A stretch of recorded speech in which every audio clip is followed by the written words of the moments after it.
네, 안녕하세요. 두 번째 경계 여성서사 두 번째 이야기 강의 냉전과 기지촌 여성에 대해서 얘기해 보겠습니다. 저는 서울대학교 인문학연구원의 이지은입니다. 지난 시간에는 태평양 전쟁과 동원된 여자들 그리고 돌아온 여자들, 돌아오지 못한 여자들에 대한 얘기를 했습니다. 이번에는 냉전입니다. 냉전 체제가 형성되면서 한국에 주한 미군이 이제 계속 미군이 계속 주둔하게 되고요. 그 주둔한 미군을 대상으로 성매매를 했던 여성을 가리키는 미군 위안부들이 이제 많이 생겨나게 됩니다. 그들을 그려낸 소설들을 주로 다루는 것을 이제 이번 강의의 대상이 됩니다. 역시나 경계라는 것을 키워드로 얘기를 해볼 텐데요. 차후에 좀 더 설명을 해드려 보겠습니다. 먼저 그러면 주한 미군과 기지촌 여성을 이제 들어가기 전에 이제 아주 간단하게나마 이제 개념을 얘기해 보겠습니다. 주한 미군은 말 그대로 한국에 주둔하고 있는 미군입니다. 미군정기 이렇게 이제 주한 미군이 대규모로 길게 있을 줄은 몰랐는데요. 주둔할 줄 몰랐는데 미군정기 지나고 6.25 전쟁이 발발하고 이제 냉전 체제가 세계가 냉전 체제가 형성되었을 때 한국이 냉전 분단 국가였잖아요. 위에는 이제 공산권, 그리고 뒤에는 소련과 중국이 있었고, 북한 뒤에는 소련과 중국이 있었고, 그래서 남한과 이제 미국 친미적인 정권이 들어섰고, 그러니까 이제 한반도가 이 냉전의 가장 전선이라고 해야 될까요? 그런 이제 체제가 형성이 됐죠. 그래서 미군정기와 6.25 전쟁 발발 후 부산을 비롯한 대한민국에 주둔한 미국 군인을 얘기를 합니다. 그리고 이제 국방적으로 얘기를 하자면 대한민국과 미합중국 간의 상호 방위 조약에 의하여 대한민국에 주둔하는 미합중국의 군대를 주한미군이라고 합니다. 그리고 이렇게 군대라는 것은 남성만을 그렇죠. 그러니까 남성 동성 집단이잖아요. 그러니까 남성들만 모아놓고 그리고 그 남성성을 군대의 어떤 뭐라고 합니까? 그 군대의 전투력이나 저 일본군 위안부 얘기도 잠깐 나왔는데 어떤 분은 위안소를 남성성을 만들어내고 병사를 만들어내는 하나의 시스템으로 보기도 하거든요. 성폭력 당한 여성도 성폭력을 당하지만 남성도 그 위안소를 통해서 남성 군인으로서 길러진다.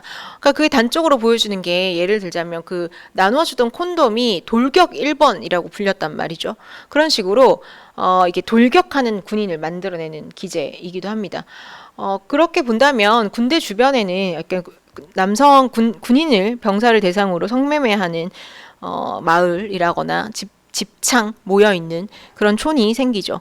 근데 미군 위안부라는 용어는 이제 이 법령에서도 시행령에서도 사용되었고 주로 이 성매매 여성 가운데서도 군대 혹은 외국군, 한국군 위안부도 있었다는 연구가 있습니다. 외국군 군대를 이렇게 대상으로 하는 여성들을 가리키는 말로 씁니다. 근데 당시에 이제 신문 기사라던가 보면 한국 전쟁 즈음에는 유엔군 그 연합군이었잖아요. 그러니까 유엔마담이란 말도 있고 그 뒤에는 양공주, 양갈보 이런 식으로 좀 멸칭들이 소설에서는 그대로 소설에만 나타난 것만은 아니고요. 신문 기사에서나 나타나기도 합니다. 그런데 이제 기지촌 여성이라는 말도 쓰입니다. 그러니까 기지 주변에는 기지의 마을이 생겨나는 거잖아요. 그 군대의 수요. 그러니까 대학 주변에 대학생들을 위한 경제 구조의 마을이 생겨나듯이 기지 근처에서는 군인들을 위한 경제 구조가 형성된 이 마을이 기지촌이 생겨나죠. 그래서 기지촌 여성으로 불리기도 합니다. 저는 기지촌 여성이라는 표현을 이제 좀 선택을 했는데요. 기지에 있는 그 여성들이 모두 성매매 여성을 가리키는 건 아닌데 주로 이제 이 미군 위안부를 가리킵니다. 근데 기지라는 그 곳이 장소적으로도 어떤 경계의 성격을 갖고 있기 때문에 오늘 강의에서는 기지촌 여성이라는 용어로 썼습니다. 그럼 제가 역시나 경계의 여성 서사로 미군 위안부의 서사를 꼽았다는 것이죠. 왜 그랬을까? 그 경계가 뭐길래? 아니 아까 전 시간에 일본군 위안부 같은 경우는 그래 한반도 바깥으로 나가서 전선이 있었고 전선에서 싸웠으니 그러니까 경계라고 할 수 있을 것 같은데 아니 주한 미군은 남한 내부에 주둔하고 있고 그 근처에 마을이 생겼는데 왜 경계를 왜 경계 제가 번역을 쓰진 않는데 보더인데요. 국경은 아닌데 그 왜 경계를 키워드로 보는 것일까라고 의문을 가질 수 있을 것 같습니다. 자, 그 얘기를 이제 최인훈의 소설로 한번 시작을 해보겠습니다. 제가 이동하는 국도의 끝이라는 소챕터를 제목을 달았는데요. 최인훈의 소설이 국도의 끝이라는 소설이 있습니다. 아주 작아요. 이렇게 짧은 소설입니다. 이렇게 서사 전개가 뭐 대단한 사건이 일어난 것도 아니고 1966년 5월에 세대라는 잡지에 발표된 소설입니다. 제가 이제 여러분 지루하실까봐 뭐 이런 무료 이미지를 다운받아서 했는데 이 버스가 지금 지나가고 있어요. 국도에 이제 지나가고 있는 이 버스가 지나가는데 텍사스 마을이라는 곳에서, 자, 마을 이름도 텍사스예요. 왜 그런지 아시겠죠? 그러니까 미군 부대 주위니까 미군들을 위한 뭐 비빔밥집보다는 햄버거집이 있을 것이고 뭐 양복집이 있을 것이고 뭐 이런 식으로 미군을 위한 미국적인 어떤 풍경의 거리가 만들어지니까 이 별칭으로 텍사스 마을이라고 불리는 곳입니다. 그러니까 기지촌 마을이라는 것을 단번에 알 수 있어요. 자, 텍사스 마을에서 3명의 승객이 버스를 탑니다. 버스를 타는데 그 버스 안에 4명인가가 더 있었어요. 타는데 한 명은 여자, 2명은 남자입니다. 이렇게 버스를 탔더니 이 버스 승객들이 이 여성 승객을 이 버스 안에서 희롱을 합니다. 그러니까 이 여자에 대한 묘사가 그렇게 아주 외설적으로 나타나지는 않는데 뭐 대학생이라던가 가정주부라던가 이런 건 아니고요. 기지촌에서 성매매를 하는 뭐 위안부 여성이라는 것을 추측하게끔 하는 묘사, 뭐 어떤 뭐 블라우스를 입고 뭐 이런 식으로 나옵니다. 그러면서 이 버스 안에서 이 남자들이 여자를 희롱을 해요. 성희롱을 합니다. 성희롱을 하니까 이 여자는 이제 캐리어를 가지고 이 텍사스 마을을 떠나려고 버스를 탔거든요. 이 버스는 텍사스 마을에서 이제 나가는 것인데, 근데 이 여자가 결국은 버스에서 이 희롱을 못 견뎌서 내립니다. 버스에서 내리게 돼요. 그러면서 그 장면에 대한 묘사가 이렇게 나옵니다. 왕래가 없는 허허한 국도에 이제 군대가 있는 곳은 뭐 전방이라던가, 그러니까 아주 번화가 도시 한가운데 생기지 않잖아요. 그러니까 허허한 국도에 조그만 분홍색 인형 같은 그녀만 남는다. 이렇게 그녀만 내리고 버스 가버린 거예요. 버스가 사라진 쪽을 그녀는 멍하니 바라본다. 자, 한참 만에 그녀는 오던 쪽으로, 원래는 그 마을을 떠나려고 했는데 한참 바라보다가 한참 만에 그녀는 오던 쪽으로 돌아섭니다. 그러니까 다시 자기가 왔던 곳으로 돌아간다는 뜻이죠. 그쪽에서 하얀 국도와 이글거리는 철로, 이 두 가닥 국도와 철로가 이렇게 교차를 해서 건널목을 만드는데요. 저는 마치 경계 같은 이미지를 줬습니다. 다시 갈라져 아득히 뻗어 있다. 그 건널목 저쪽에는 셀렘 담배가 거대한 모형의 빌딩처럼 우뚝 솟아. 셀렘 담배라는 것은 이제 양담배, 그러니까 미군 기지촌 마을을 상징하는 것이죠.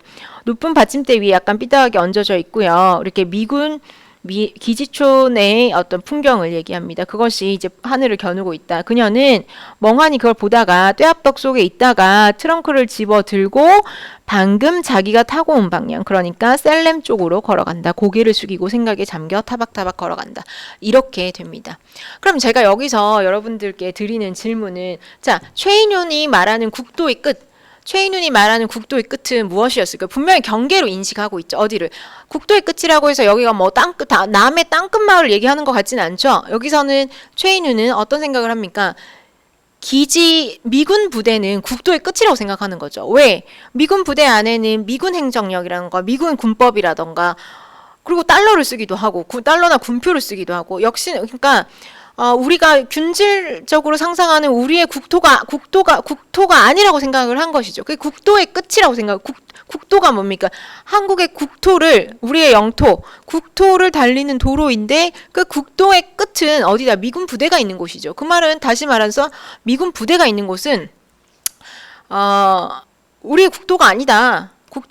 이렇게 해석할 수 있을 텐데 맞는 인식이라고 생각을 해요. 거기서는 미군의 행정력이 미치고 병력도 미군이 있고 미군의 화폐가 쓰이고 영어가 쓰이고 우리 영토라고 말하기 어렵죠.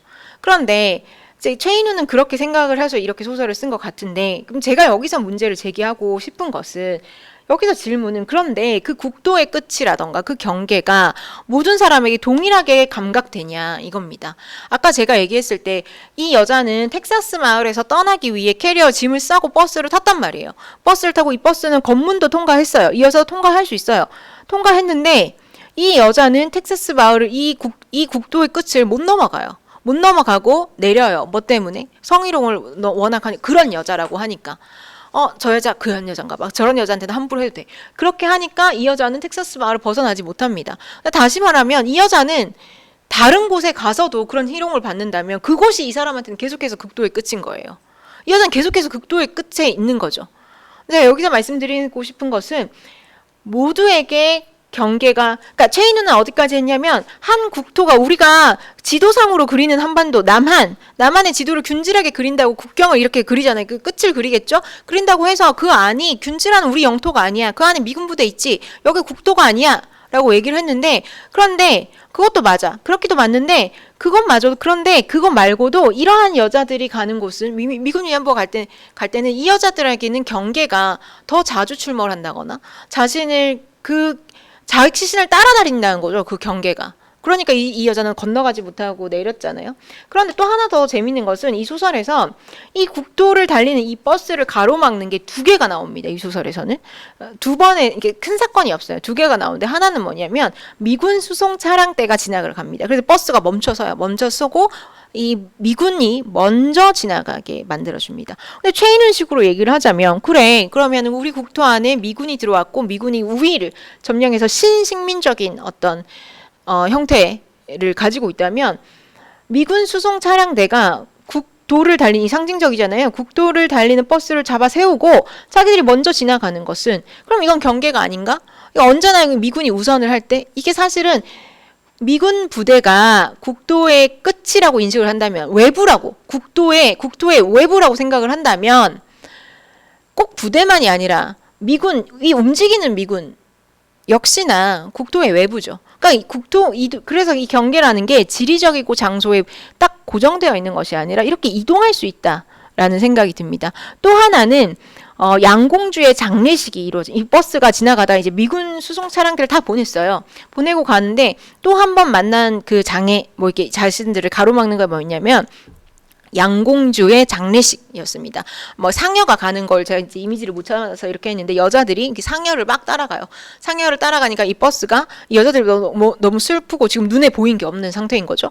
그래서 이 버스가 서요. 버스가 서고 이 여자들이 다 지나가도록 기다립니다. 자, 요 얘기는 이제 마지막에 할까요? 이 상여가 지나가는 요 얘기는, 그러면 이건 어떻게 해석해야 될까? 하나는, 저는 이제 미군 수송 차량대가 움직인다는 것은, 그래, 미군 부대를 국도 외부로 본다고 한다면 그것은 부대라는 고정된 것으로만 표상할 수 없다. 이렇게 움직이는 트럭이 움직일 때마다 국도를 달리는 버스를 잡아 세울 수 있다면 경계라는 것은 이동하는구나. 그리고 그 경계라는 것은 여자와 남자, 아까 보였던 미군 위안부에겐 모두에게 달리 감각된다. 같이 감각되지 않는다. 그리고 하나 더, 이 버스를 세운 게 이제 위안부의 어떤 양공주들의 그 장례식이 있었는데, 이게 무슨 의미일까? 마지막에 다시 한번 얘기해 보겠습니다. 그래서 기지초는 경계 너머 외부, 그러니까 이거는 미국 텍사스 마을이었잖아요. 마을 이름도 경계 너머 외부로 인식되어 왔습니다. 그러나 국도의 끝이 이제 의도했는지, 저는 의도는 하지 않았다고 생각할 수도 있는데, 경계라는 것은 이 미군 수송대 차량이 보여주듯이 지리적인 것에만 의해서만 작동하지 않는다. 경계는 물리적 장소에만 고정된 것이 아니라 법적, 이제 사회적, 경제적 요소 등에 의해서 중층 결정되는 것이다. 미군 위안부 여자는 이 지리적인 경계는 넘어갈 수 있지만 그 여자가 가는 내내 그런 희롱이 따라붙고 미군 위안부라는 어떤 희롱이 따라붙는다면 계속해서 그 여자한테는 경계일 텐데, 외부일 텐데, 기지촌이 경계 외부일 텐데, 그것은 사회적인 요소잖아요. 경계는 사람들을 선별하고 배제하고 포섭하는, 우리 이미그레이션 생각하면 됩니다. 누구는 통과할 수 있고 누구는 배제되잖아요. 선별, 배제, 포섭하는 장치로 기능을 하며 언제든 내부 통제를 위한 외부로 재구성할 수 있습니다. 경계라는 것. 따라서 물리적으로 같은 공간도 개인과 집단에 따라 내부 또는 외부로 달리 경험될 수 있습니다. 아까 이제 여자와 남자가 달리 경험됐듯이, 그럼 모든 사람의 경계가 동일하게 작동하지 않죠. 기지초는 이제 자국 영토 안에 지도 그리기로 표시되지 않는, 지도로 그리면 매끈한 이렇게 한반도의 이렇게 남한 쪽의 모양일 텐데 지도 그리기 외곽선으로는 표현되지 않는 특수한 성격을 지닙니다. 기지초는 뭐 법적이나 제도적으로 보면 한미 상호 방위 조약, 한미 행정협정 등 미군 주둔 및 지휘에 관한 국가 간 협정과 성매매 업소 및 종사자 여성에 대한 국내법의 예외적 적용 통해서 형성되었다는 점에서 법적이고 사회적 제도를 통해 경계 지워진 공간이라 할 수 있습니다. 나아가 이곳 기지촌 여성의 몸은 이제 검진 패스, 국가가 이제 성병 관리를 했단 말이죠. 검진 패스를 통해 허가가 되기도 하고, 또 어떤 경우는 화장, 옷차림, 태도들을 통해서 저 여자 미군 기지촌 여자야, 위안부 여자야, 이런 식으로 그 버스 안에서도 식별되었잖아요. 그랬을 때 그녀들에게는 더 폭력적으로 선별 관리 배제 장치가 작동합니다.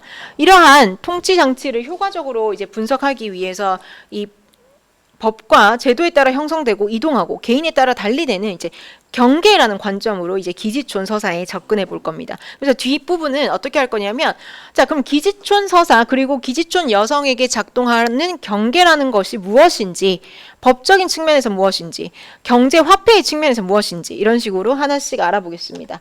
먼저 기지촌의 국가 관리와 국경의 기도라는 표현을 쓰는 문지기이죠. 이제 여기서는 법적이고 사회적, 제도적인 측면에서 기지촌은 어떻게 경계고 기지촌 여성은 어떻게 관리가 되는지, 경계에서 관리가 되는지 얘기를 하려고 합니다. 조혜일의 아메리카라는 소설입니다. 1972년 6월 세대지에 실린 소설인데, 이 소설에서는 이 남자 주인공 나가 군대를 마치고 오니 이제 군대에서 가족을 모두 잃었어요.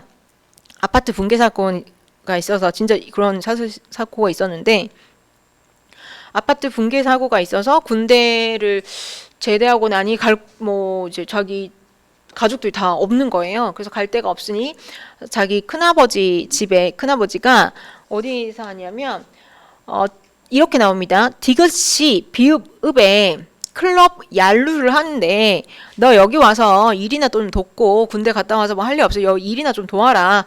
그러니까 우리 뭐 옛날 표현, 여기선 소설에서 기도라는 표현이죠. 문지기에서 뭐 들어오는 사람 들어가도 돼, 잡상인 금지, 뭐 이렇게 하는 거 있잖아요. 그 문지기나 해라, 그게 그런 걸 시킵니다.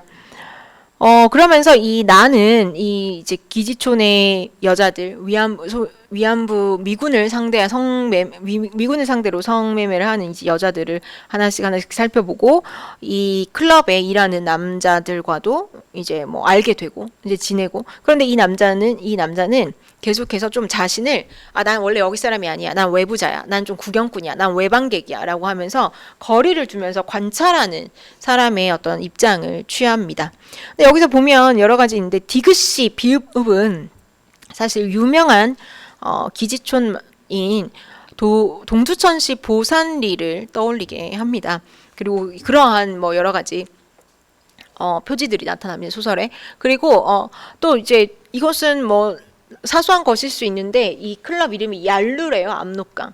압록강이 압록강이 국경이잖아요.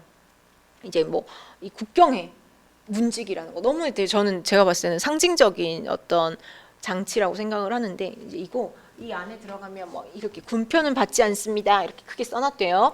네, 이거 나중에 이제 얘기가 나올 것 같아서 이제 미리 설명을 드립니다. 그래서 나가 이렇게 있는 상황입니다. 근데 이 남자가 여기서 뭘 하냐? 자기는 스스로를 난 자꾸 외부인이야. 어쩌면 작가도 그렇게 생각했던 것 같아요. 난 외부인이야. 나는 경계인이야. 나는 이 마을 사람이 아니고 외부인이야. 그러니까 문지기를 하는 거죠. 경계 막 끝에 서 있는. 뭘 하냐면 나는 도착한 이튿날부터 일하기 시작했다. 문지기 일이란 클럽 안에서 가장 한가한 직책인가 보다, 이렇게 생각해요. 저녁 5시부터 그때 이제 미군들이 클럽에 나타나기 시작한 시간인데요. 클럽에 나오기 시작하는 여자들의 검진 패스를 확인하고, 그러니까 검진 패스, 나 성병이 없어요, 검진했는데 패스했어요, 이겁니다. 근데 여러분 이제 의문을 하나 가져야 돼요. 누가 검진 패스를 발급했지? 국가가. 그래? 여성이 내가 성병이 있다 없다를 패스로 했다고? 성매매를 하니까. 성매매하면 옮길 수 있으니까. 그러면 국가가 성매매를 허가했었나, 우리나라가? 아니죠. 성매매는 금지됐는데 어떻게 검진 패스가 있지? 이런 의문을 가지셔야 됩니다. 검진 패스를 확인하고 이제 입장시킬 여자와 검진 패스 없으면 입장하면 안 돼요. 근데 검진 패스가 없는 여자가 들어왔다가 적발되면 이 클럽에 문제가 생깁니다. 입장시킬 여자와 입장시킬 수 없는 여자를 가려내는 일과 망측한 것을 들고 들어오는 이제 잡상인들, 전상자나 아이업은 아주 잡상인을 막는 일, 구경하러 오는 사람들을 돌려보내는 일, 그런 일을 합니다. 여자들은 성병의 유무를 판별하기 위해 주 2회씩 받게 되어 있는 검진을 대체로 충실히 받고 그 결과에 순응하는 것 같았고, 그래서 입장을 막아야 할 여자는 적었고, 뭐 잡상이나 구걸을 하는 사람이 자주 오는 건 또 아니므로 나는 거의 구경꾼처럼 한가했다. 스스로를 계속해서 구경꾼, 내부의 이 사람이라고 생각하지 않습니다. 당숙은 아마 우선 내게는 구경이 필요하다고 생각했던 듯하다. 뭐 이렇게 얘기를 합니다. 그런데 아까 제가 이제 여러분이 의문을 가지셔야 된다고 했잖아요. 한국에서 그럼 성매매 관리를 했다. 국가 주도로 성매매를 관리를 했단 말이야? 이런 의문을 가질 수 있으실 텐데요. 저도 문학이 전공이기 때문에 이 법적인 것이나 이런 부분 아닌데, 박정미 선생님의 이 논문이 있습니다. 박정미 선생의 한국 기지촌 성매매 정책의 역사사회학이라는 논문이나 혹은 박정미 선생님의 박사 논문을 참조하시면 이제 아실 텐데, 뭐 이제 좀 더 자세히 공부하실 수 있습니다. 성매매 관련 법률은 1947년 미군정 시기에 공장제도 등 폐지령으로 성매매는 전면 금지됩니다. 61년에는 윤락행위라는 말로 이름이 바뀌었지만 여전히 성매매 행위, 성매매 유인, 매개 행위 다 금지가 되고요. 더하여 윤락행위의 상습적이다 이 사람, 혹은 할 것 같다, 할 위험이 있다라는 사람은 요보호 여자라고 해서, 이도 웃기죠. 보호가 필요한 여자라고 해서 어떤 보호 지도소 안에 그런 사람들을 보호하는 보호 지도소도 만들어. 그러니까 성매매는 공식적으로는 금지입니다. 그런데 이제 박정미 선생님의 주장은 이런 것입니다. 말씀한 이 주장은 이긴 사실이죠. 그런데 법률적으로는 그런데 그 하위인 대통령령이라던가 시행령 측면에서 보면 전염병 예방을 해야 되니까 군을 대상으로 하는 미군 위안부에 뭐 전쟁 중에 전쟁 이후에 그 대통령령으로 전염병을 막아야 되니까 검진을 해야 돼. 식품위생법 시행규칙. 이런 것에서 성매매를 실제로 여성의 섹슈얼리티를, 성병을 관리했다는 거죠. 그리고 심지어 특정 구역이라는 것을 지정을 해서 성매매에 대한 예외 지역을 설정을 합니다. 관광사업진흥법에서 주한미군을 대상으로 하는 클럽에 면세 혜택을 주기도 하고. 그래서 이거 외국인이니까 면세야. 그래서 외국인만 들어오게 했어요. 그래서 한국 남자는 들어갈 수가 없습니다. 근데 거기 이제 이 책에 보면, 다른 책에 보면 그 왜 못 오냐, 그 이제 여기 한국에 내국인은 출입할 수 없습니다. 왜냐하면 그 이유가 재밌었는데, 면세 주류를 취급하기 때문이라는 거. 너는 세금 대고 술 먹어야 돼. 근데 좀 재밌는 거죠. 그러면 전 여기서 질문. 그럼 그 클럽 안에 있는 기지촌 여성은 내국인이 아니란 말입니까? 그런 거죠. 되게 예외적인 상태인 거죠. 이런 식으로 성매매에 관한 법률을 보면 법률적으로는 금지했으나 그 실제로 시행령에서는 성매매를 관리하고 묵인하고 예외 지역을 설정했다. 그 예외 지역 대표적인 대다수의 그 예외 지역 특정 구역이 기지촌이었죠. 그래서 아까 그렇게 보이는 그 검진 패스를 관리하고 이런 것들이 소설에도 실리고 이 동네에서는 그래. 그런 일로. 그러니까 제가 말씀드렸듯이 기지촌이라는 곳은 예외적인 곳이죠. 경계 지역이 맞죠. 그러면 국내법으로 금지되었으나 특정 구역으로서 예외적으로 허용되는 성매매가 미군을 대상으로. 그리고 그걸 하자니 여성의 몸이 관리의 대상이, 경계에 놓인 그 여성들은 성병이나 뭐 섹슈얼리티가 관리가 되는 대상인 거죠. 이건 뭘로 만들어졌다? 국가 관리, 법과 제도로 통해 만들어지죠. 그래서 아메리카 소설에도 그런 게 있어요. 그래서 토벌이라고 표현을 합니다. 소설에서 여자들이 그렇게 말했나 봐요. 헌병들이 막 갑자기 들이닥쳐요. 토벌이다. 그럼 여자들이 막 도망가요. 그때 이제 문제되면 다 검진 패스 내놔 이렇게 한다는 거죠. 근데 검진 패스를 내는데 그때 검진 패스 없는 사람이 있으면 이 클럽이 뭐 3일 영업정지 이렇게 된다는 거죠. 근데 이 헌병이 하는 일을 평소에 누가 했죠? 그 나라는 문지기가 한 거잖아요. 그러면 이제 여러분들도 여기서 질문. 구경꾼 맞아요? 자기는 스스로를 계속 나는 구경꾼이야, 나는 외방인이야, 한국 남자 원래 여기 클럽에 원칙적으로 출입 못하게 되어 있잖아. 근데 자기는 그게 난 이 안에서 보는 사람이 아니고 즐기는 사람도 아니고 일하는 사람도 아니고 일시적인 외부인이야 라고 했지만, 이런 장면을 보면 엄밀히 말하면 사실은 국가 관리의 화신이라고 할 때 될 화자의 몸신자를 생각하면 국가가 어떻게 기지촌을 경계지역으로 만들고 관리를 해왔는지 법과 제도로 그것을 인격화해서 수행했던 것이죠. 그러니까 경계라는 것이 어느 쪽이 내분과 내분지 외분지가 모호한 그 선이잖아요. 그러니까 그 자신을 자꾸 외부인이라고 말하기는 좋지만, 좋은 그 위치에 경계에 있다고 생각하지만 실제로는 그 경계라는 건 뭐다? 외부가 내부를 만들어낸 역할, 포함되지 않을 수는 있어. 근데 그 완전히 외부에 있는 것이 떨어져 있는 것이 아니라, 분리되어 있는 것이 아니라 외부와 내부를 만들어내는 역할을 하는 게 경계잖아요. 바로 그 역할을 하고 있었던 것입니다. 자, 그러면 이런 식으로 기지촌은 국가 관리나 법을 통해서 이제 경계가 되었고요. 이 두 번째 측면에서 어떤 경계가 있냐라고 한다면, 제가 이제 제목을 식별되는 여자들이라고 했는데, 인종주의 혹은 신인종주의적인 성격을 지닌다고 생각을 했습니다. 뭐냐면 아까 제가 버스에서 이 여자, 그 국도의 끝이라는 그 소설에서 이 여자가 아무 맥락 없이 버스 정류장에서 버스 탄 사람한테 저 무슨 일 하는 사람이에요 이렇게 말하지 않잖아요, 우리. 그런데 버스를 탔음에도 불구하고 그냥 버스를 탔는데 거기 있는 승객들이 텍사스 마을에서 탔네, 외양이 그러네, 저 여자 미군 위안부일 거야, 그러니까 함부로 해도 돼 해서 희롱을 한 거잖아요. 그런 것처럼 이 소설에서 보면 미군 위안부를 다루는, 양공주를 다루는 이런 소설들에서 이 여자들은 그냥 겉만 봐도, 그 여자의 뭐 얘기를 듣지 않아도 겉으로 봐도 바깥으로 표현되는 것을 통해서 식별이 됩니다, 자꾸. 그러니까 이 사람들은 어디에 있어도 꼭 그 마을에 있지 않고 밖에 나와서도 경계 속에 있는 사람이 되는 거죠. 이문구의 해벽이라는 소설입니다. 이거는 전쟁이 일어나서 이 시골 마을이 점점 군 부대, 이제 미군이 들어와서 이 시골 마을이 미군 기지촌 여성들이, 이제 양공주들이 많아지는 것을 좀 이렇게 개탄하거나 좀 안타까운 모습으로 바라보는 그런 소설인데요. 여기서도 미군 위안부를 바라보는 이 시선이라는 게 보시면, 장터엔 어디서 무엇하러 왔는지 낯선 옷차림의 여자들이 날로 불어가고 있다. 잡살스러운 말투, 야한 매무새, 아무리 잘 보아도 배운 여자는 아닌 것 같더니 결국 위안부란다. 이렇게 되는 거거든요. 그러니까 뭔가 눈에 띄인다는 거죠. 그냥 이런 걸 식별이라고 했으면 식별되는 것. 아니면 천승세의 황구의 비밀이라는 소설은 좀 더 노골적입니다. 내 옆에 치골의 윤곽이 다 드러나도록 꼭 끼는 청바지를 입은 여인이 요란스럽게 껌을 씹어대고 앉아있는데, 그 여인의 남빛 도는 얼굴색과 그 색깔 속에 퍼져 돋은 왕여드름으로 하여 나는 그녀가 소위 양섹시임을 직감할 수 있었다. 그러니까 이런 게 사실 여드름이 났다고, 지금으로 보면 여드름이 났다고 양공주라고? 이상하잖아요. 근데 여기서는 보면 거꾸로죠. 그러니까 양공주야. 근데 양공주는 뭔가가 병들어 있을 거야. 병리적일 거야.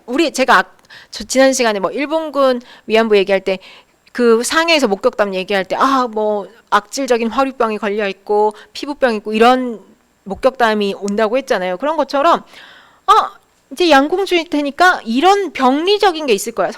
무슨 병이 있을 거야. 사실 그런 식으로 그냥 버스에서 옆에 앉은 여자일 뿐인데 분명히 그 여자이다. 나는 이 사람이 양섹시면 어디 가서 티가 나는 것으로 실제로 그랬다면 인식하고 있었다는 거죠. 소설이 보여주는 게 뭐냐면, 그때 그 사람도 그렇게 생각했다는 거죠. 저 양공주는 티가 난다 라고 전제하고 있죠. 그래서 기지촌 여성들을 식별하게 하는 요소는 계급적, 문화적 표지뿐 아니라 신체적 특성까지 포함합니다. 이때 정숙함의 결여가 옷차림, 화장, 태도 등의 외양으로 재현되고 있다는 점, 그러한 특성이 보는 자의 시선에 의해서 식별되고 있는 점. 그러면 양공주는 식별의 대상이 되는 거잖아요. 그래서 시선에 의해 식별되고 있는 점은, 인종주의가 작동하는 방식과 굉장히 유사합니다. 인종주의는 종교, 문화적 특성이나 기후와 환경으로 인하여 발생한 인간의 차이가 몸의 차이로 수렴된 게 인종주의잖아요. 그죠? 중요한 점은 이러한 차이가 타인의 몸을 바라보는 주체의 시선, 바라보는 사람의 시선에 의존한다는 것입니다. 무수한 몸이 지닌 수많은 차이 중에서 유의미한, 다시 말해 배제와 차별의 대상을 가려내는 것은 권력을 내면화한 주체의 시선입니다. 따라서 소설 속에서 서술자의 시선에 의해 끊임없이 식별되는 기지촌 여성은 가부장제 한국 사회에서 사실상 이 식별되는 이 메커니즘을 보면 굉장히 인종화된 타자의 성격을 지닌다고 할 수 있습니다. 그러니까 제가 이게 바라보는 사람은 권력을 내면 가부장제라는 권력, 여성이라면 어떠한 자질을 갖춰야 된다는 젠더 권력을 내면화하고 있는, 근데 그 여성도 내면화할 수 있죠. 그런 권력은 내면화한 주체가 그 시선으로 바라보니 그 권력 규범에 어긋나. 그래서 그 사람을 타자화하는 거잖아요. 그런데 그 타자화하는 방식이 사람의 많은 종교적이고 문화적이고 기후나 뭐 여러 가지 조건이 이 몸을 통해서 외향적인 것들 통해서 식별해내는 것, 가려내는 것이 바로 인종주의가 작동하는 것이라고 할 때 사실 양공주는 한국 사회에서 상당히 인종화된 타자라고 볼 수가 있다라는 것입니다. 그래서 이 박순녀의 외인촌 입구라는 소설이 있습니다. 여기서 이제 기지촌을 외인촌 이라는 말을 썼죠. 그 이제 외인촌이라는 건 부대, 미군 부대를 가리키는 거죠. 여러분 한번 보세요. 자, 여기서는 대학생인 주인공은 이게 대학생 시선입니다. 대학생 여성 시선인데요. 가면서 이 외인촌의 풍경을 묘사합니다. 외인촌으로 가는 군용 도로는 멋없이 넓었다. 입술이 두툼한 흑인 병사 걸어오고 가슴을 해작하게 열어놓은 18, 19세의 창부와 팔을 낀 금발의 백인 병사도 걸어왔다. 한 구역을 점령한 철조망, 한국인과의 격리를 시도한 꽤 넓은 공지, 패스트포트를 여권을 제시하고서야 들어서는 그곳, 입구에는 맞지 않는 제복을 추박스럽게 입은 한국인 가드가 꾸부정한 거리로 움직이고 있었다. 그 속에서 달려나온 대형차는 철조망 밖에서 기다리고 있는 찬우와 나에게 차량 먼지를 흠뻑 뒤집어 씌워놓고 달아났다. 자, 캠프로 남편을 맞으러 가는 길인지 운전대에 탄 금발의 아가씨는 콧구멍을 벌렁거리며 군용도로에서 교통정리를 하고 있는 MP를 내다보고 있었다. 이렇게 외인촌 입구, 이제 미군 부대를 묘사합니다. 근데 여기서 이제 미군 부대를 묘사하는 데는 인종적인 표식이 많이 나와요. 흑인 병사, 금발의 백인 병사, 금발의 아가씨 이런 식으로 인종적인 묘사가 많이 나오는데요. 여기서 좀 재밌는 것은 보세요. 그냥 이 사람은 지나가다가 외인촌 입구를 살펴보는 것입니다. 근데 여기서 질문은 금발의 아가씨는 남편을 맞으러 가는 길인지 어떻게 알아? 근데 18, 9세 금발의 백인 병사를 팔짱 낀 18, 9세는 창부야. 왜 그럴까요? 이 사람은 그냥 본 거잖아. 그냥 외인촌의 풍경을 본 것인데 누구는 남편을 만나러 가는 것이 분명하고 누구는 창부라고 표현을 하고 있습니다. 게다가 더 어떤 문제가 있냐면 18, 9세의 창부는 인종이 안 나와요. 왜 안 나올까? 그것은 이제 해석의 나름이겠습니다만 저는 아까 말씀드렸듯이 사실은 이미 위안부라는 존재는 인종적으로 타자라는 것이죠. 그렇기 때문에 굳이 필요도 없는 것입니다. 하나의 인종인 거죠.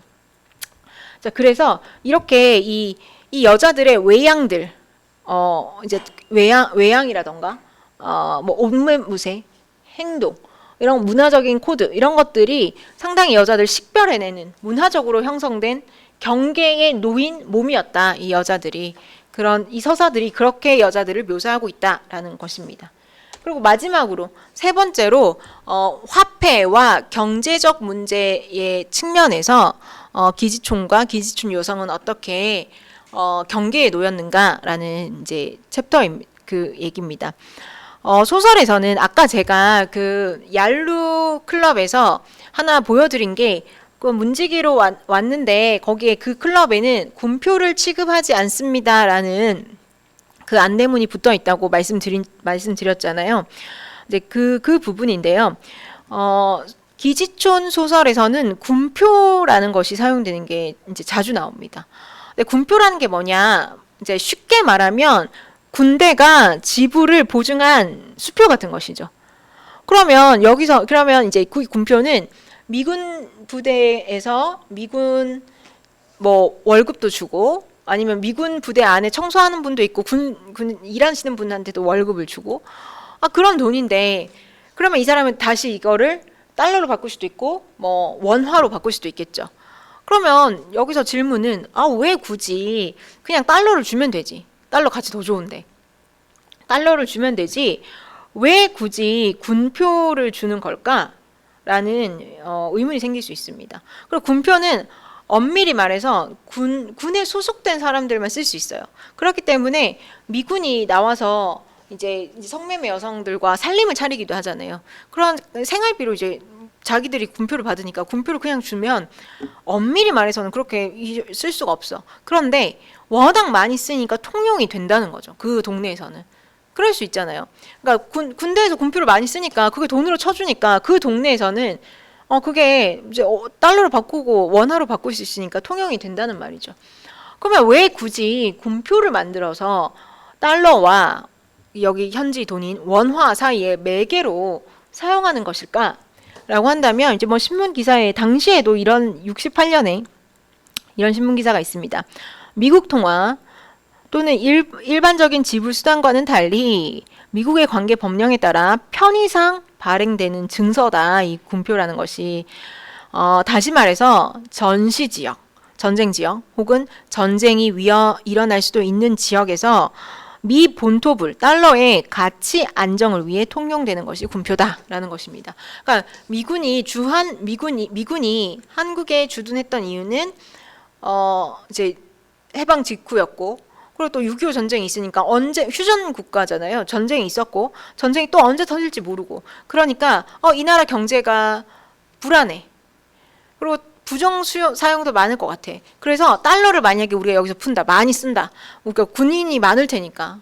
그런 사람들한테 다 달러로 월급을 준다. 그러면 달러 유출이 너무 많아서 달러 가격에 영향을 미칠 수 있잖아요. 화폐에도 가격이 있으니까. 환율이죠. 환율에 영향을 미치면 안 되니 미국 본토불의 가치 안정을 위해서 군표를 사용합니다. 이것은 태평양 전쟁 때도 마찬가지입니다. 그래서 일본군 위안부 피해자분들이 군표를 받았다, 난 못 받았다 이런 말을 하시는 겁니다. 그래서 73년 11월 신문 기사를 찾아보면 73년 11월 19일에 이제 폐지된다고 하는데요. 그때까지 한미 행정협정에 의해서 미군표가 계속 사용되었습니다. 원칙적으로 군표는 미군이 허가한 자들만 사용할 수 있는 것이지만 군표의 암시상 시세, 그러니까 오늘의 군표 가격 이런 게 신문 기사에 잘 실려요. 신문 기사에 실렸던 걸 보면 좀 공공연하게 사용되었던 것 같습니다. 군표를 소지한 기지촌 여성들은 미군을 통해 PX 물품을 구매하고 시장에 유통함으로써 이제 뭐 현금하고 이윤을 얻었다 이런 것을 볼 수 있습니다. 그러니까 군인들이 군표로 월급을 받았어요. 그리고 밖에 나와서 햄버거도 사 먹고 양복도 하고 아니면 여성도 만나고 이렇게 하려고 하는데 우리는 군표 안 받는데 달러로 바꿔오세요. 원화로 바꿔오세요. 그러면 이 군인이 귀찮게 그렇게 하겠어요? 그렇게 하지 않겠죠. 그러면 그럼 군표 받아주는데 갈래 이러겠죠. 그러니까 군표를 다 받는 거예요. 군표를 다 받고 그게 또 통용이 되니까 그렇게 해서 받는데 그러면 이제 군인의 애인이었던 혹은 뭐 성매매 대상이었던 상대였던 이 여성들이 군표를 받았어. 그럼 그 군표를 어떻게 했을까? 원칙적으로는 사용이 금지되어 있었잖아요. 그럼 이거 어떻게 했을까? 물론 이제 암시장에서 바꿀 수도 있어요. 근데 굳이 그렇게 하지 않고 어떤 경우가 이제 소설에도 많이 나오고 신문 기사에도 많이 났냐면 저희 남자친구 이제 뭐 유사 연애라고 완전한 연애일 수도 있고 아니면은 여러 가지 양상이 있었겠죠. 성매매로 만났으나 뭐 결혼도 해서 그렇게 하는 경우도 있고 뭐 유사 연애 양상도 있는데 그 군표를 받았어. 그러면 나 군표 이렇게 야 내가 100달러 군표 100달러가 있는데 얘야 너 PX 그 미군 면세품 파는 곳 있잖아요. 그곳에는 사치품도 있었잖아요. 그 PX에 뭐 통조림이라던가 아니면 뭐 사치품이라던가 여자들 화장품이라던가 이런 것도 파니까 그러면 이 100달러 군표 100달러로 가서 그걸 좀 사와라. 그걸 사와서 내가 그거 떼가는 그 보따리상 언니들에게 이거를 팔면 돈이 더 남아. 그렇겠죠. 그러니까 사와라 이렇게 이제 한 거죠. 그래서 당시에 어떠했냐면 신문 기사에 보면 기지촌 여성들이 성매매를 통해서 달러를 버는 거잖아요. 말하자면. 그러니까 이 남성들이 군인 남성들이 달러를 주고 성매매 대가로 달러를 주면 이 돈을 버는 거니까 신문 기사에 뭐가 났냐면 실제로도 60년대에 달러 수입의 많은 부분을 차지했어요. 그러니까 국가가 거의 국가 주도적으로 예외 구역을 만들어주고 면세 주류를 공급해주고 그렇게 한 거죠. 그리고 여기 여자들이 성병이 많아. 우리 일본 갈래? 오키나와 갈래? 그러면은 아니야. 우리가 성매매 정화 정책을 해서 검진 패스로 검진 패스로 성 관리도 열심히 할게. 이렇게 한 거잖아요. 그렇게 하니까 이 여성들이 많은 부분 이렇게 달러를 달러 획득을 한 거죠. 이 성매매 산업이 거의 산업적 많은 부분이 있었으니까 달러를 벌었어. 근데 그렇게 달러를 획득한 달러를 어떻게 했냐면 다시 가서 사치품 좀 사와. 그러면 이게 이 여성한테는 이익이 될 수 있죠. 가서 카메라 좀 사와. 뭐 좀 사와. 그걸 다시 팔면은 얼마간의 수익을 챙길 수 있잖아요. 면세품을 사오니까. 근데 국가 입장에서는 이 사람들이 우리 양공주들이 애국자야. 달러 이렇게 벌어와라고 했는데 그 번 돈으로 자꾸 다시 PX 물품을 사오니까 면세품을 이렇게 불법적으로 사와서 국내에 유통을 해보니까 그걸 뭐라고 불렀냐면 육상밀수라고도 불러요. 그만큼 이게 경제가 되게 컸다는 거예요. 여기가 기지촌 경제가. 자, 이런 기사도 입니다. 그러면 이제 어떤 게냐면 군표가 그러면 불법적으로 유통되는 게 이제 암시장인 거잖아요. 사실 이게 불법인 거잖아요. 이 여성한테 군표를 주는 것도 그걸 다시 PX 물품을 사는 것도 그 군표를 달러로 바꾸거나 원화로 바꾸거나. 근데 이게 암시장인데 블랙마켓이 너무 커지면 어떻게 하냐면 미군이 일시에 군표를 바꿔버립니다. 그래서 군표를 사용하는 거예요. 그러니까 만약에 달러가 달러를 그렇게 사용해가지고 여기서 암시장에 달러가 많다. 근데 어느 날 화폐 개혁을 해서 달러를 바꾼다? 불가능하잖아요. 미국 본토가 있는데. 근데 군표는 그게 가능한 거죠. 그러니까 블랙마켓이 너무 커졌어. 인플레이션이 너무 심해. 화폐 가치가 떨어져. 그럼 화폐 가치가 떨어지면 손해를 보겠죠? 그럼 어떻게 해야 돼? 그냥 군표 바꿔버리자. 말해주지 않습니다. 어느 날 갑자기 군표를 3일 후에 바꿔버리는 이렇게 하는 거죠. 그러면 어떻게 되냐면 거기에 소속된 군인들 합법적으로 원래 쓸 수 있는 사람 군에 소속된 사람들은 자 3일 동안 바꿉니다. 가지고 오세요 하면 나 $100 있는데 그럼 바꿔줘 이렇게 돼요. 그런데 그거를 차곡차곡 그 이제 소설 속에서 아메리카 소설 같은 데 보면은 내가 이거 군표 군인들한테 받은 거 이거 모아가지고 내가 이 생을 탈출할 거다. 그래서 꼬깃꼬깃 모아놨단 말이야. 근데 꼬깃꼬깃 모아서 몇백 달러가 됐어. 근데 소문이 돈 거야. 야 군표 바뀐대. 그러면 이거 어떻게 돼요? 군표가 바뀐 후에는 이게 그냥 휴지 조각이 된단 말이죠. 그러면 암시장에 가져가면 이거 사주겠습니까? 사준다고 해도 엄청나게 평가절하가 되거나 휴지 조각이 되기 직전인데 누가 그걸 제값 주고 사주겠어? 그러잖아요. 그럼 이걸 어떻게 하냐면 그래서 그 당시 60년대 신문 기사를 보면은 막 군 부대 앞에 찾아가서 자기 애인을 막 부르는 거야. 야 빨리 나와서 이거 돈 바꿔. 애인이라도 있으면 다행이야. 돈 빨리 바꿔줘. 누구라도 막 부르는 거죠. 그래서 동네에 이런 일이 생기면 어떻게 되냐면 한 동네에 미군이랑 살림을 차린 사람들 있잖아요. 그냥 비정기적으로 만나는 게 아니라 매일 정기적으로 만난 사람들 모두 그 여자에게 찾아가는 거예요. 이거 돈 좀 바꿔. 네 애인한테 이거 좀 바꿔오라고. 이제 그렇게 되면 그 여자 입장에서는 어떻게 해? 그럼 환율도 낮추려고 하겠죠. 그런 것들이 생깁니다. 그래서 당시 신문 기사에 보면 이게 굉장히 큰 규모였다는 거 알 수 있습니다. 부대도 많았고 기존도 많았으니까 미군 접대부 등록자 기준 2만 명에게 지급되는 연간 수입액 중에 25%인 420만 달러가 군표로 지급되고 있다. 그런데 이게 이때까지는 이게 외화 획득이다. 우리가 수출한 거다 이렇게 생각을 했는데 뭘 수출한데 그것도 웃긴 말이죠. 근데 문제는 이 신문 기사가 문제를 지금. 근데 이 자금이 거의 PX 물자의 불법적인 구매 수단으로 악용돼서 도로 유출되고 있어. 이렇게 얘기를 하고 있습니다. 그 정도로 굉장히 큰 경제였다라는 걸 알 수 있습니다. 근데 제가 이거 미리 이런 얘기를 말씀드린 건데, 요컨대 군표가 달러와 원화 사이에 끼어 있음으로 해서 달러, 군표, 원화 이렇게 요 사이에 매개하는 화폐인 거죠. 달러와 원화 사이에.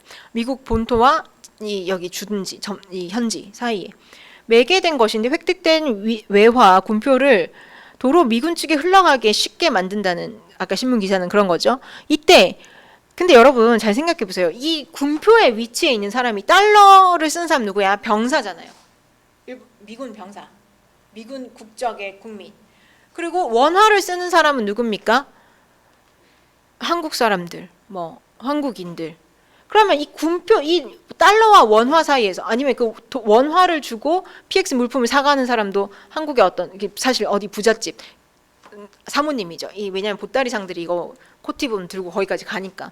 그러면 이게 화폐라는 것이 괜히 그 국경을 가리키는 게 아니잖아요. 그러니까 사실 여러분 우리 국경을 상상하는 방식은 여러 가지가 있는데 남한의 국경은 어디까지야 라고 했을 때 원화가 사용되는 곳까지가 국경이기도 하죠. 어떤 점에서는. 그렇게 본다면 달러가 미국인, 원화가 한국인이라면 이 군표 중간에서 군표 바꿔준 사람 누구라고 했죠? 기준 여성인 거죠. 이 중간에 매개에 되어 있는 획득된 외화, 군표를 도로 미군 측에 흘려가게 만드는데 이때 거래를 매개하는 이가 바로 기지촌 여성입니다. 그러니까 달러, 군표, 원화가 있다면 미군, 한국 사이에 기지촌 여성이 있죠. 곧 그녀들은 미군과 한국의 사이에 놓임으로써 교환의 장소. 그러니까 제가 지금 기지촌 서사라는 것을 경계의 측면에서 보는데 그 중에서 그 경계의 측면에서 법적 제도적으로 성매매가 금지됐지만 예외적인 그 경계 혹은 식별되는 가부장제 제도나 보통의 한국 사람들이 생각하는 내면화된 권력 규범, 가부장제 규범에서 예외적인 식별된 인종적으로 타자된 경계에 있는 인물이었다면 이번에는 화폐의 측면, 경제의 측면에서는 여기서 보여주듯이 미군과 달러와 원화 사이에 미군과 한국 사이에 놓인 교환의 장소가 어디냐? 미군 여성의 기지촌 여성의 몸이라는 거죠. 섹슈얼리티. 특히 이 거래가 많은 경우 여성의 섹슈얼리티를 판매하여 이루어지고 있음을 상기할 때 이 두 개의 다른 종류, 이종의 화폐는 여성의 몸을 관통하면서 교환된다고 할 수 있습니다. 이런 얘기들을 사실 소설을 분석하면서 얘기를 해야 되는데 좀 얘기가 어려우니까 설명을 먼저 말씀을 드렸습니다. 아메리카 소설을 보면 이제 아까 제가 말씀드렸듯이 이런 일이 있습니다. 군표 개신이라는 게 먼저 고칠 개체의 새로운 그러니까 군표를 아까 새로운 걸로 바꿔버리는 군표 개신은 기지 주변이나 자국 군대가 주둔해 있는 나라에 그런 식으로 불법 거래가 되어 편재해 있는 군표들을 사멸시켜 버리려는 데에도 뜻이 있었던 것 같다. 이제 보는 거죠. 그것은 합법적일 뿐만 아니라 또한 자국을 위한 현실적인 이익도 될 터였다. 그래, 우리가 우리 군표 바꾸는데 왜? 그리고 합법적으로 사용한 사람들은 다 바꿔준다고 하니까 온 동네가 바짝 긴장하는 것도 무리가 아니었다. 군표를 가진 사람들은 당황한 표정으로 상호 정보를 교환하거나 다소라도 손해를 줄여보려고 동분서주했다. 남편의 임기를 기다리기 위해 혹은 국제 결혼을 하고도 아직 동네에 살고 있는 여자들.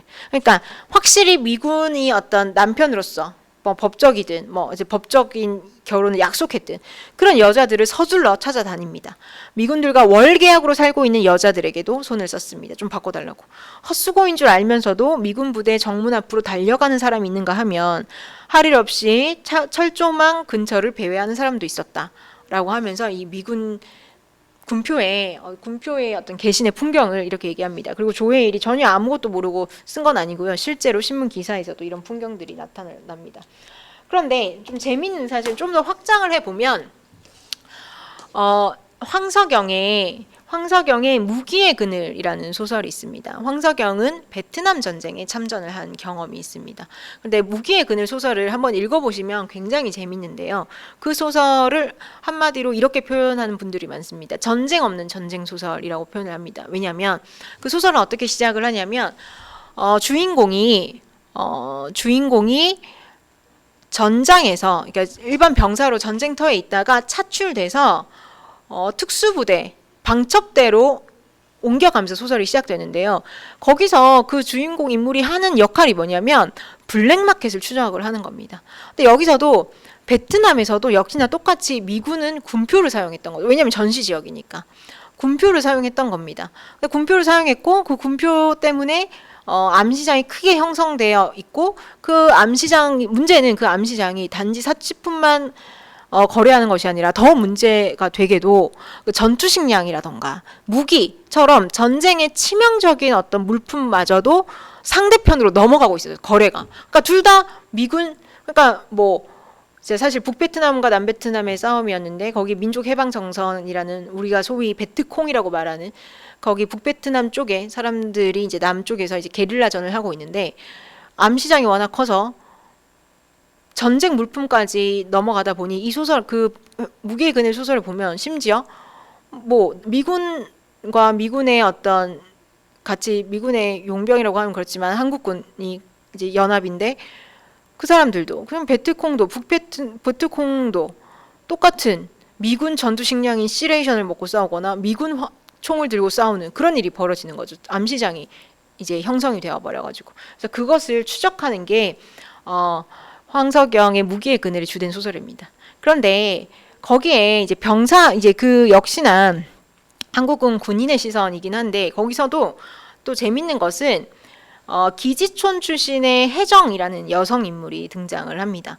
혜정이라는 인물이 등장하는데 이 사람은 의정부에서 미군 부대 타이프리스트가 하다가 이제 뭐 미군과 살림을 차리게 되고 그 이후로는 소위 말하는 이제 양공주가 된 그런 여성입니다. 그러다가 이제 그 미군을 따라서 미군과 함께 처음에는 미군에 소속되어서 같이 베트남까지 오게 된 거죠. 근데 베트남에 오게 됐는데 베트남에서도 역시나 블랙마켓이 너무 커지니까 군표를 개혁하겠다, 군표를 바꿔버리겠다라는 소문이 떠돕니다. 그때 혜정이 그 군표를 바꾼다라는 걸 보고 베트남 전장에서 뭘 떠올리냐면 의정부의 기지촌을 떠올리게 되는 거죠. 근데 기지촌에서도 그렇지 군표가 바꾼다고 하면 온 동네가 난리가 나지 이렇게 묘사를 하는 겁니다. 한번 보겠습니다. 혜정은 저 기지촌에서의 작은 소동을 떠올리고 있었다. 갑자기 술집과 기념품 가게와 사창가에서 미군들이 사라지고 기지촌의 조용한 밤은 마치 폐광처럼 되어버려서 이것이 돈이라는 위험을 가지고 있을 때는 반짝이고 아름다운 것들인데 그런 것들이 이제 종이 조각이 되는 거 우리 물신이라고 하잖아요. 화폐가 그 화폐가 바뀌어버리면 내일 종이 조각이 된다는 뜻은 위력을 그 마법의 위력을 다 잃어버린 것이니까 역시나 이 기지촌도 그런 마법을 다 잃어버리게 된다.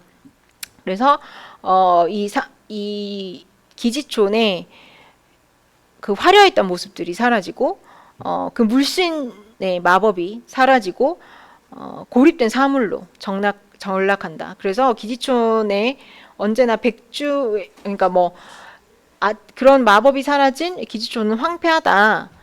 그러면서 지하이머니가 여기서는 군표입니다. 지하이머니가 바뀐다는 소문이 떠돌면 술집 주인, 세탁소 아저씨, 포주 엄마 그리고 창부들 구두 닦이들이 모두 미쳐버린다. 온통 달러에 대해서만 얘기하고 지아이들의 배신에 대해서 분개하고 아니 바뀐다는 거 자기는 3일 전이나 일주일 전에 알았을 텐데 왜 말 안 했지? 마지막 날이 되면 드디어 세계에서 가장 위력이 있는 그 그림딱지 군표죠. 군표를 의연하게 불태워버립니다. 이제 더 이상 돈의 화폐에 의미 못 가지고 있으니까 불 속에서 그 기름 종이가 순식간에 검게 변하고 오그라지면서 사라진다. 이렇게 무기의 그늘에도 이런 표현이 있습니다. 여기서 그러면 좀 재밌는 장면인데 그렇다면 이 혜정이라는 인물에게는 기지촌이나 베트남 전이 벌어지고 있는 전장이나 같은 거죠.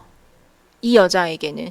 그러면 거꾸로 말하면 기지촌이라는 곳이 그만큼 국토 내부의 영역으로 딱 말끔하게 포섭되지 않는 공간이자 지역이라고 말할 수도 있다는 거죠. 우리 계속 얘기했듯이 너머의 공간, 외부적 공간, 경계적 공간이라는 거죠.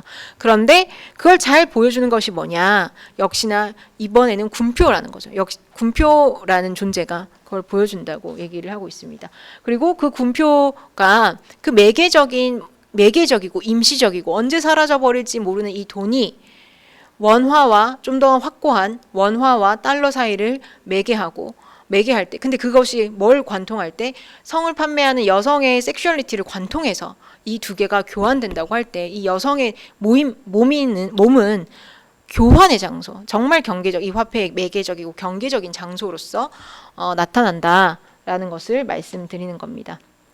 그럼 이제 마지막 이제 강의는 거의 끝났고요. 이제 마지막 얘기를 하겠습니다. 그 조헤일의 아메리카라는 소설을 제가 말씀드렸잖아요. 이 장면인데 처음부터 말씀을 드렸죠. 그 이 디귿시 비읍의 동두천 보산리일 것 같은 그것을 환기하는 이곳에 국경의 이름을 지닌 얄루라는 클럽에서 나는 문지기의 역할을 하고 있는데 스스로는 계속해서 자기는 외방객이다, 구경꾼이다 라고 하지만 우리가 살펴본 바와 같이 실제로 이 인물은 여자들의 검진 패스를 확인하고 들어올 수 있는 여자와 들어올 수 없는 여자를 가리고 이러한 통치성, 누구는 들어올 수 있어, 누구는 배제야를 가리는 통치를 하는 것이 인격화된 어떤 인물, 통치성의 화신이라고 할 수 있습니다. 그런데 이 인물이 스스로를 계속 거리를 두다가 이 기지촌 여자들에게 관심을 가지는 사건이 하나 생깁니다. 그게 뭐냐면 자기도 알던 그 여자가 기지촌에 이제 인사하고 이웃이죠. 지났던 여자가 흑인 병사에게 살해됩니다. 근데 그 살해되기 직전에 이제 머리채를 질질 끌려가는 걸 제가 본 거죠. 근데 막을 수 있어 그렇게 생각 못한 거죠. 또 싸움이 났나 보다 하고 만 거죠. 근데 이 사람의 죄책감이 있는데 그러면서 나도 이제 뭔가를 해야겠다 하고 그 자치회를 찾아가기도 하고 그런 이제 좀 심경의 변화, 태도의 변화를 보입니다. 그런데 여기서도 하나 주의해야 될 것은 우리가 이 아메리카의 소설에서 이 남자를 무조건 그렇다고만 볼 수 없는 측면이 있지만 왜냐하면 자기는 이제 죽기 직전에 봤으니까 죄책감이 있었겠죠. 그런데 사실 우리가 기지촌 여성을 민족의 일원으로 언제 받아들였냐라고 본다면 유명한 사건들이 있는 거죠. 윤금이 여성 살해 사건 이런 것처럼 꼭 여성이 외국 군대 다른 나라의 군인에게 살해되었을 때 그때 민족의 누이고 우리의 민족의 일원으로 받아들이는 서사가 담론이 형성이 된다는 것이죠. 평소에는 어떻게 했습니까? 우리 아까 봤듯이 버스에만 타도 뭔가 얼굴에 독소가 있는 것 같아. 그러면 기지촌 여성일 거야. 이런 식으로 인종적인 타자로 인식했음에도 불구하고 그녀들이 그리고 혹은 경제적으로는 성매매를 통해서라도 달러 버는 타자화도 하고 또 달러 버는 역군이라고 지켜 세우면서 사실은 착취를 하기도 하고 그렇게 했음에도 불구하고 외국 남성 군대에 의해서 이 사람들이 살해되거나 강간되거나 이런 범죄가 발생했을 때 민족주의적으로 우리의 여성들, 우리의 누이가 짓밟혔다라는 서사들이 많이 나타났죠. 평소에는 타자화하다가 거기 정희진 선생님은 그거에 대해서 죽어야 사는 여성들의 인권이라고 표현을 하면서 글을 쓴 적이 있습니다. 기지촌 여성들이 살아서 온갖 멸시와 낙인에 시달리다가 죽어서야 민족의 누이가 된다고 할 때 여기서 애도되는 대상은 사실은 희생된 여성이 아니라 사실 짓밟힌 민족인 것이잖아요. 그런 측면에서 아까 아메리카의 소설에서 계속해서 스스로를 외부인으로 하다가 우리 여성이 죽었네. 흑인 병사에 의해서 그제서야 자신이 우리 민족의 내가 이 사람들과 같은 이웃이지라고 내가 내 부인이지라고 각성하는 방식은 사실은 조금은 경계하고 비판적으로 생각해 봐야 할 지점입니다. 그것과 함께 아까 제가 이제 처음에 이제 말씀을 드린 게 하나 풀지 않은 문제가 마지막에 있었잖아요. 최인훈의 국도의 끝이라는 소설에서 제가 그런 얘기를 했습니다. 이 여자는 텍사스 마을을 넘어가지 못했어요. 버스는 지나갔지만. 근데 이 버스를 막은 것 중에 하나가 미군 트럭도 있었지만 여자 양공주 여성들의 상여가 있었다고 했잖아요. 근데 이 상여가 이제 이 길을 건너서 텍사스 마을을 건너서 가고 이 서술자가 이렇게 얘기를 합니다.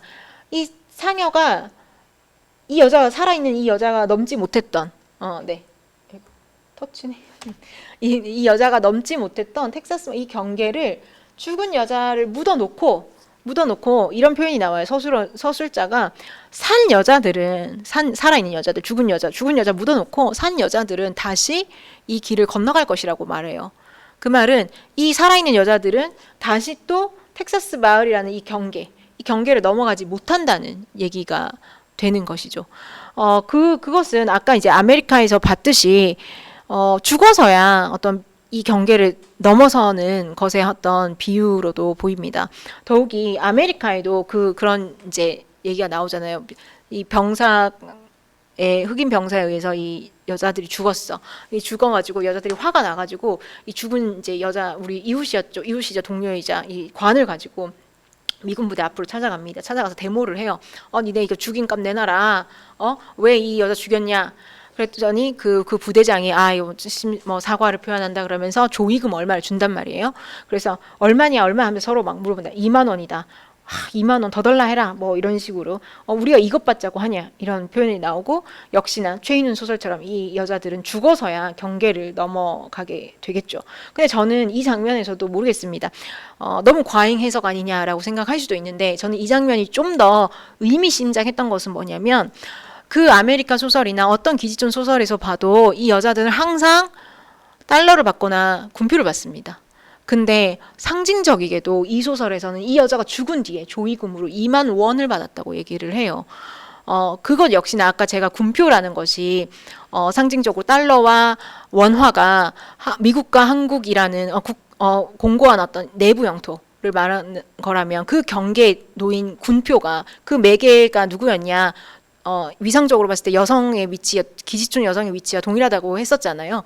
그런 경계에 늘 놓여 있었는데 이 여자는 역시나 죽어서야 이제 이 2만 원화를 받는 것이 저는 굉장히 의미심장하게 보였습니다. 그래서 역시나 최인훈의 소설에서도 이 산 여자들은 다시 경계를 넘어가지 못하고 죽어서야 넘어서는 경계라는 것이 일맥상통하게 보여지는 미군 기지촌 여성 서사에서 나타나는 모습이었습니다. 그래서 오늘은 이 기지촌 여성 서사를 경계의 관점에서 법과 성매매법과 성매매금지법과 여성 섹슈얼리티를 관리하는 시행령, 법적 측면에서 그리고 식별되는 인종주의적인 타자화의 메커니즘에서 그리고 화폐의 측면에서 기지촌이 어떻게 그리고 기지촌 여성이 어떤 경계에 놓여 있는지를 소설을 통해서 여러분께 말씀드렸습니다. 그러면 오늘은 이 강의는 여기까지 하겠습니다. 감사합니다.